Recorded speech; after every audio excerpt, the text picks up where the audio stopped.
Chapter 21 of Treasure Island. Treasure Island by Robert Louis Stevenson. Chapter 21. The Attack. As soon as Silver disappeared, the captain, who had been closely watching him, turned towards the interior of the house, and found not a man of us at his post but Gray. It was the first time we had ever seen him angry. "Quarters!" he roared, and then, as we all slunk back to our places, "Gray," he said, "I'll put your name in the log. You've stood by your duty like a seaman. Mr. Trelawney, I'm surprised at you, sir. Doctor, I thought you had worn the king's coat. If that was how you served at Fontenoy, sir, you'd have been better in your berth." The doctor's watch were all back at their loopholes, the rest were busy loading the spare muskets, and everyone with a red face, you may be certain, and a flea in his ear, as the saying is. The captain looked on for a while in silence. Then he spoke. "My lads," said he, "I've given Silver a broadside. I pitched it in red hot on purpose, and before the hour's out, as he said, we shall be boarded. We're outnumbered, I needn't tell you that, but we fight in shelter. And a minute ago I should have said we fought with discipline. I've no manner of doubt that we can drub them, if you choose." Then he went the rounds and saw, as he said, that all was clear. On the two short sides of the house, east and west, there were only two loopholes. On the south side, where the porch was, two again, and on the north side, 5. There was a round score of muskets for the 7 of us. The firewood had been built into 4 piles, tables you might say, one about the middle of each side, and on each of these tables some ammunition and 4 loaded muskets were laid, ready to the hands of the defenders. In the middle the cutlasses lay ranged. "Toss out the fire," said the captain. "The chill is past, and we mustn't have smoke in our eyes." The iron fire basket was carried bodily out by Mr. Trelawney, and the embers smothered among sand. "Hawkins hasn't had his breakfast. Hawkins, help yourself, and back to your post to eat it," continued Captain Smollett. "Lively now, my lad. You'll want it before you've done. Hunter, serve out a round of brandy to all hands." And while this was going on, the captain completed, in his own mind, the plan of the defence. "Doctor, you will take the door," he resumed. "See? And don't expose yourself. Keep within, and fire through the porch. Hunter, take the east side, there. Joyce, you stand by the west, my man. Mr. Trelawney, you are the best shot.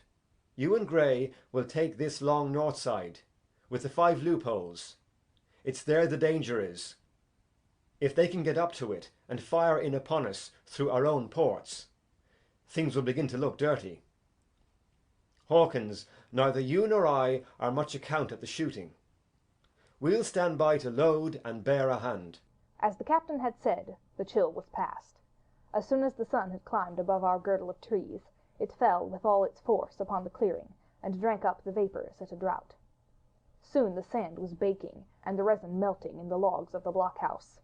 Jackets and coats were flung aside, shirts thrown open at the neck and rolled up to the shoulders, and we stood there, each at his post, in a fever of heat and anxiety. An hour passed away. "Hang them," said the captain. "This is as dull as the doldrums. Gray, whistle for a wind." And just at that moment came the first news of the attack. "If you please, sir," said Joyce. "if I see anyone, am I to fire?" "I told you so," cried the captain. "Thank you, sir," returned Joyce with the same quiet civility. Nothing followed for a time, but the remark had set us all on the alert, straining ears and eyes, the musketeers with their pieces balanced in their hands, the captain out in the middle of the blockhouse, with his mouth very tight, and a frown on his face. So some seconds passed, till suddenly Joyce whipped up his musket and fired. The report had scarcely died away ere it was repeated, and repeated from without in a scattering volley, shot behind shot, like a string of geese, from every side of the enclosure. Several bullets struck the log-house, but not one entered, and as the smoke cleared away and vanished, the stockade and the wood around it looked as quiet and empty as before. Not a bough waved, not a gleam of a musket barrel betrayed the presence of our foes. "Did you hit your man?" asked the captain. "No, sir," replied Joyce. "I believe not, sir." "Next best thing to tell the truth," muttered Captain Smollett. "Load his gun, Hawkins. How many should say there were on your side, Doctor? I know precisely. said Dr. Livesey. 3 shots were fired on this side. I saw the 3 flashes, 2 close together, 1 farther to the west. 3, repeated the captain. And how many on yours, Mr. Trelawney? But this was not so easily answered. There had come many from the north, 7 by the squire's computation, 8 or 9 according to Gray. From the east and west only a single shot had been fired. It was plain, therefore, that the attack would be developed from the north, and that on the other 3 sides we were only to be annoyed by a show of hostilities. But Captain Smollett made no change in his arrangements.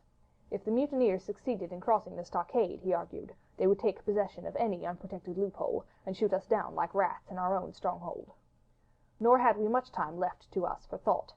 Suddenly, with a loud huzzah, a little cloud of pirates leapt from the woods on the north side, and ran straight for the stockade. At the same moment, the fire was once more opened from the woods, and a rifle ball sang through the doorway and knocked the doctor's musket into bits. The boarders swarmed over the fence like monkeys. Squire and Gray fired again and yet again. 3 men fell, 1 forwards into the enclosure, 2 back on the outside. But of these 1 was evidently more frightened than hurt, for he was on his feet again in a crack, and instantly disappeared among the trees. 2 had bit the dust, 1 had fled, 4 had made good their footing inside our defences, while from the shelter of the woods 7 or 8 men, each evidently supplied with several muskets, kept up a hot though useless fire on the log-house. The 4 who had boarded made straight before them for the building, shouting as they ran, and the men among the trees shouted back to encourage them. Several shots were fired, but such was the hurry of the marksmen that not one appears to have taken effect. In a moment the 4 pirates had swarmed up the mound and were upon us. The head of Job Anderson, the boatswain, appeared at the middle loophole. "At 'em! All hands! All hands!" he roared in a voice of thunder. At the same moment another pirate grasped Hunter's musket by the muzzle, wrenched it from his hands, plucked it through the loophole, and, with one stunning blow, laid the poor fellow senseless on the ground. Meanwhile a third, running unharmed all around the house, appeared suddenly in the doorway, and fell with his cutlass on the doctor. Our position was utterly reversed. A moment since we were firing, under cover, at an exposed enemy. Now it was we who lay uncovered, and could not return a blow. The log-house was full of smoke, to which we owed our comparative safety. Cries and confusion, the flashes and reports of pistol shots, and one loud groan rang in my ears. Out, lads, out, and fight them in the open. Cutlasses! cried the captain. I snatched a cutlass from the pile, and someone, at the same time snatching another, gave me a cut across the knuckles which I hardly felt. I dashed out the door into the clear sunlight. Someone was close behind, I knew not whom.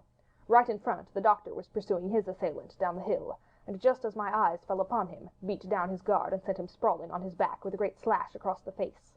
Round the house, lads, round the house! cried the captain, and even in the hurly-burly I perceived a change in his voice. Mechanically I obeyed, turned eastwards, and, with my cutlass raised, ran around the corner of the house. Next moment I was face to face with Anderson. He roared aloud, and his hanger went up above his head, flashing in the sunlight. I had no time to be afraid, but as the blow still hung impending, leaped in a trice upon one side, and, missing my footing in the soft sand, rolled headlong down the slope. When I had first sallied from the door, the other mutineers had been already swarming up the palisade to make an end of us. One man, in a red nightcap, with his cutlass in his mouth, had even got upon the top and thrown a leg across.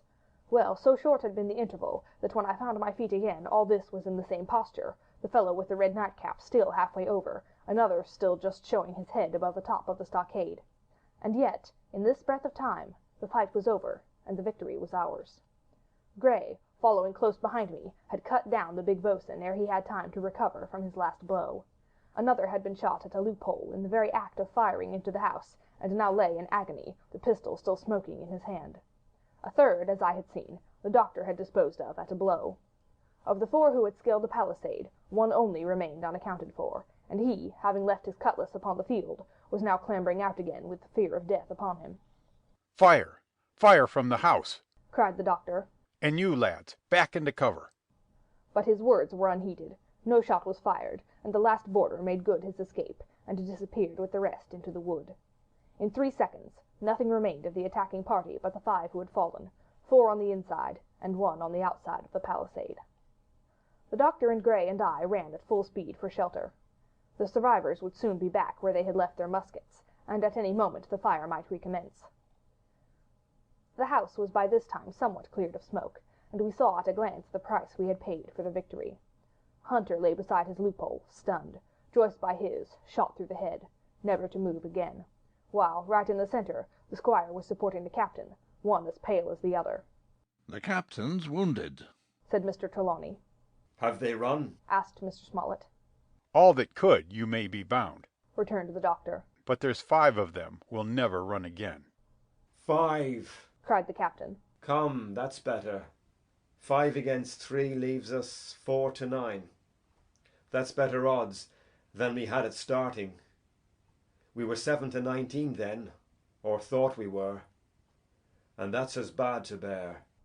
Note: the mutineers were soon only 8 in number, for the man shot by Mr. Trelawney on board the schooner died that same evening of his wound, but this was, of course, not known until after by the faithful party.